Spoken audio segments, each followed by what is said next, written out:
avoir la meilleure des chances, et c'est tout à son honneur de soutenir cette position-là qui est difficile. Maintenant, cela étant dit, le Web 2.0, bon, il y a tout et rien qui a été dit à ce sujet-là. Comme M. Legault l'a dit, c'est extrêmement large. Moi, j'ai essayé de rapetisser ça un petit peu.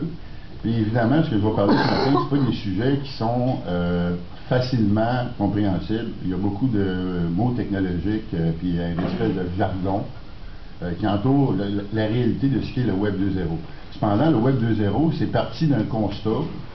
Disons que l'auteur le plus cité, puis celui qui a peut-être le mieux encapsulé ce qu'est le Web 2.0, c'est le célèbre Tim O'Reilly, qui est éditeur de nombreuses revues technologiques. Dans un article, il expliquait c'était quoi le Web 2.0. Puis en 2004, lors d'une conférence, les gens se sont dit qu'est-ce qu'il y avait avant, puis qu'est-ce qu'il y a maintenant, et pourquoi ce qu'il y a maintenant, et que ces entreprises-là, qui ont de la valeur, qui génèrent de la valeur, qui font de la grosse argent, qu'est-ce qu'ils font qu'on ne faisait pas en 2000.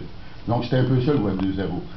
C'est pour ça qu'ils prétendent que le Web 2.0, on se demande si c'est rentable. Pour moi, c'est un oxymoron, puisque la définition même de Web 2.0, c'est de regarder ceux qui sont rentables, qu'est-ce qu'ils font.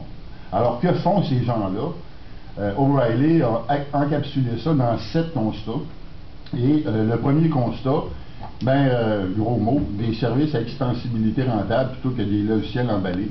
En gros, ce que ça veut dire, c'est que plus on va se servir d'un service, plus on va se servir d'un logiciel, mieux le service va être. C'est un peu, si on fait une image comme le fax.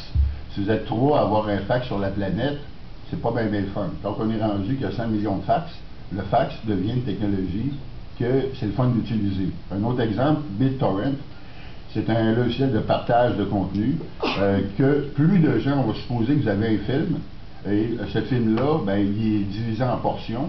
S'il y a 2 personnes qui ont le film et qu'une 3e personne le télécharge, on va supposer que ça prend 4 heures. S'il y a 200 000 personnes qui ont un bout de ce film-là et que quelqu'un le télécharge, ça va tomber à 3 minutes. Donc, plus de gens sont dans le réseau, plus de gens partagent l'information, plus de gens utilisent le service, plus c'est payant. Un autre exemple, évidemment, c'est Google versus DoubleClick.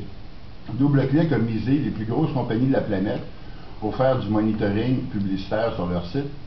Google a visé la masse. Que tu aies un petit site avec 3 pages, ou que tu aies un gros site avec 300 000 pages, tu peux être le client de Google. On se rend compte aujourd'hui en regardant les chiffres de DoubleClick versus Google qui font sensiblement la même chose, que c'est Google qui a fait bien du cash parce que justement, ils ont visé la masse plutôt que de viser